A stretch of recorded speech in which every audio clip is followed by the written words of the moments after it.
Rocky Gerung terus berteriak tentang dungu dan melawan kedunguan. Berteriak sekeras-kerasnya tentang bajingan tolol. Itu terminologi yang udah mulai ngetop sekarang. Itu produksinya Rocky Gerung. Tadi Bang Rocky sudah disampaikan ada soal Mbak Oki mengatakan militer yang masuk ke wilayah sipil. Ada soal program prioritas pemerintah yang terus bermasalah dan terus dikritik oleh anak muda dan siapapun. Ada soal penegakan hukum, di ancaman, distrust dan segala macam. Rocky saya perhatikan selama ini selalu berteriak waktunya untuk melakukan radical break. Apa betul iya? Dan kenapa itu mesti dilakukan? Ya kalau udah ada kondisi distrust artinya ada seseorang yang harus didiskualifikasi. Coba diterangkan lebih jauh.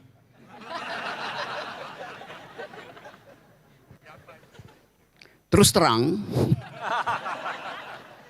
seseorang itu hari-hari ini sedang sangat gelisah. Dan kita tunggu akibat dari kegelisahan dia secara psikologis. Seorang yang gelisah artinya dia memikirkan sesuatu yang tidak mungkin dia atasi. Secara psikologis begitu. Kalau risiko bisa dihitung. Economic of risk itu bisa dihitung kan. Tapi kalau uncertainties bagaimana hitungnya? Dan kita sekarang ada di dalam kondisi uncertainties. Bukan sekedar karena volatilitas rupiah. Yang volatile itu rupiah bukan dolar ya. Jadi kondisi ini mengingatkan kita pada situasi di 98. Ketika psikologi yang sama dihadapi oleh Soeharto. Lalu diambil keputusan step down. Lalu kita tepuk tangan. Padahal tepuk tangan kita itulah yang merusak arah gerakan mahasiswa pada waktu itu. Bertahun-tahun saya bolak-balik Jakarta, Bandung, bahkan saya nongkrong cari kosan di samping Wirogunan karena saya lagi bikin pledoi anak-anak yang ditangkap karena jual buku Pramudia Ananatur. Jadi kita ingat sebelum reformasi ideologi masih ada revolusi. Di otak kita itu begitu. Pada waktu itu. Tiba-tiba kata yang muncul reformasi. Kata yang lebih lembek dari revolusi itu. Revolusi artinya perubahan kimia, perubahan kualitatif total. Reformasi itu perubahan fisika. Perubahan ciri-cirinya aja tuh. Jadi kita gagal mempertahankan genealogi dari gerakan ini sebetulnya. Bahkan terakhir kata reformasi itu dianggap terlalu berbahaya. Lalu ada partai pakai istilah restorasi. Bukan lagi reformasi, apalagi revolution. Jadi ide itu ada di kita terus. Anda nyanyi tentang darah juang, tentang ibu segala macam itu. Dasarnya adalah energi untuk melakukan revolution pada 98. Lalu pertanyaannya, kita udah keluar enggak dari otoritarianisme Orde Baru?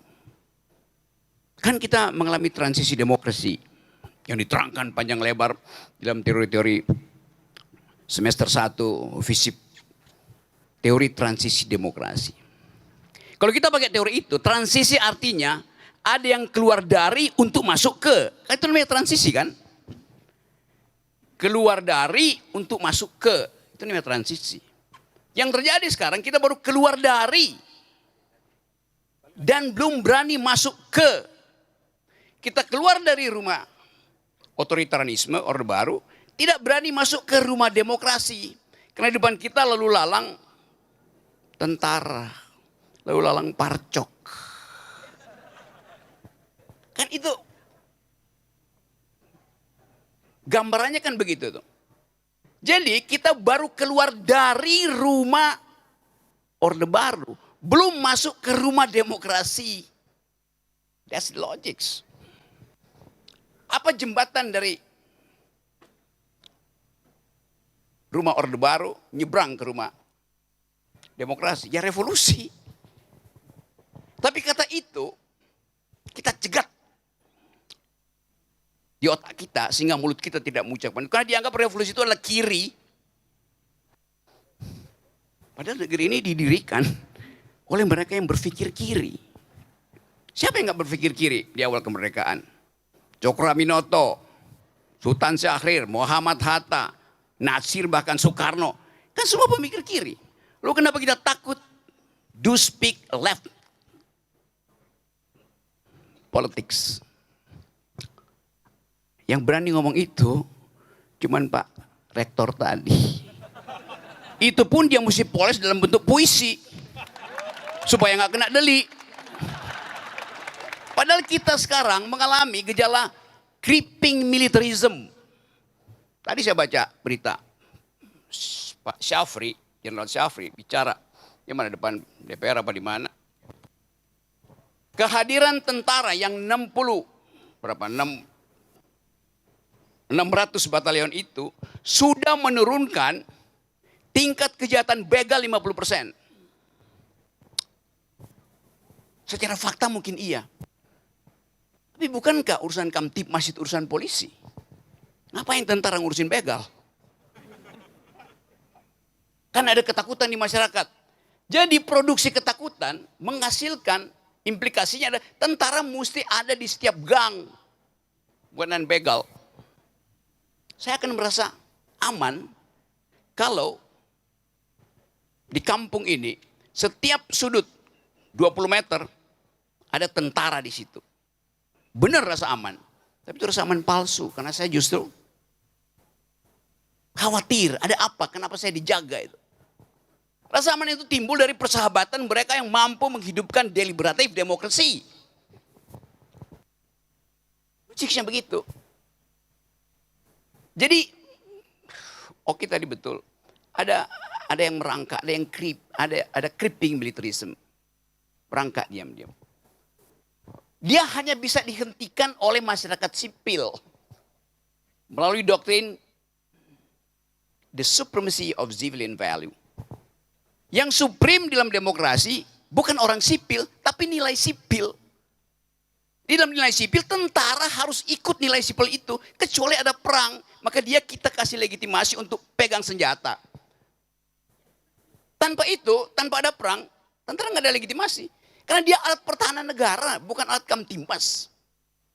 Kita mau hasilkan kembali demokrasi itu. Jadi, untuk menghentikan tadi Pak Mahfud tahu apa aja kasus itu tentang hukum. Hukum itu sekarang, orang baca hukum itu, sebenarnya nggak ada fakultas hukum di sini. Yang ada fakultas undang-undang. Anda cuma diajar baca undang-undang. Anda tidak pernah belajar hukum kan? Anda membaca black letter of law, namanya undang-undang. Tulisan hitamnya tuh. Hukum harus dibaca. Di antara black letter itu, baris pertama dan baris kedua ada spasi putih. Itu yang namanya hukum. Yang mesti ditafsirkan. Kalau itu nggak ada, kita diajak sekedar untuk menghafal-hafal undang-undang. Dan lembaga-lembaga pengadilan kita, di dalamnya tidak ada lagi keadilan. Yang ada di situ adalah under table transaction. Jadi peradilan kita berubah menjadi black market of justice. Pasar gelap keadilan. Pasal ada harganya, koma ada harganya tuh. Jadi kita balik pada ide tadi, kita ingin kembalikan energi aura reformasi yang pertama kali didalilkan oleh mahasiswa, didalilkan oleh masyarakat sipil, didalilkan oleh NU, didalilkan oleh Muhammadiyah. Tapi sekarang kita nggak lihat ada persekutuan akal sehat di antara bahkan lembaga keagamaan. Lembaga keagamaan kita yang besar-besar kan Muhammadiyah dan NU tidak lagi mengasuh teologi karena mereka sibuk mengasuh geologi tambang. Itu yang terjadi itu. Jadi memang ada pelemahan masyarakat sipil. Jadi alasan pertama adalah kuatkan kembali forum-forum semacam ini. Bahwa akan diincar, akan diinteli segala macam, nggak ada soal. Tetapi diucapkan supaya bis yang mogok itu bisa didorong kembali oleh pikiran itu. Supaya supirnya itu tahu bahwa dia diminta untuk menghasilkan dan membela dan bahkan memproduksi di argumentative society. Kita semua ini hidup di dalam kondisi tanpa argumen. Akibatnya apa? Kita jualan sentimen akhirnya kan. Jadi keadaan negeri ini mengalami dua kendala. Pertama, gagal memperlihatkan jejak kiri dalam upaya untuk melakukan perubahan tuh. Jejak pikiran kiri itu. Yang kedua, kemampuan kita untuk produce argumen. Gak ada, kita gak lihat. Talk show itu isinya kan omong kosong tuh. Kecuali terus terang. Tepuk tangan buat Rocky dong. Jadi balik lagi pada itu adalah urusan kita bersama. Kita mau perkuat masyarakat sipil ini.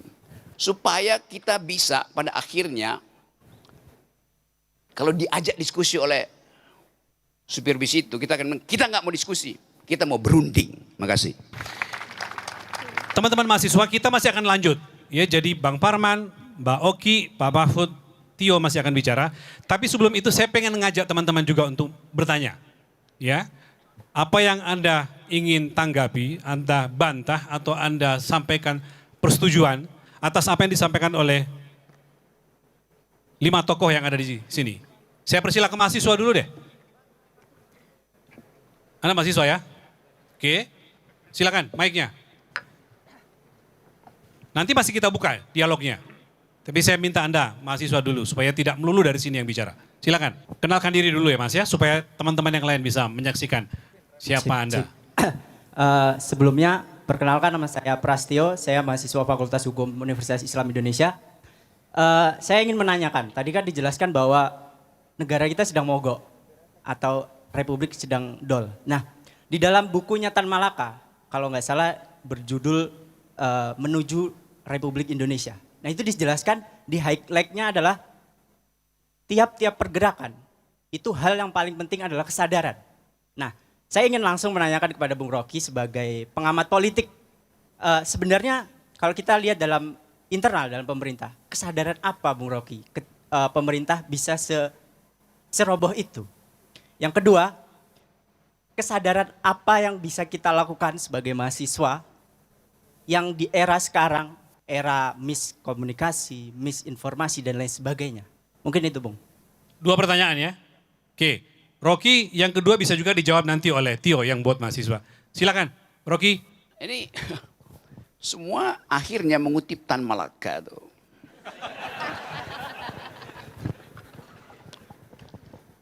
Kenapa enggak ngutip Nawacita?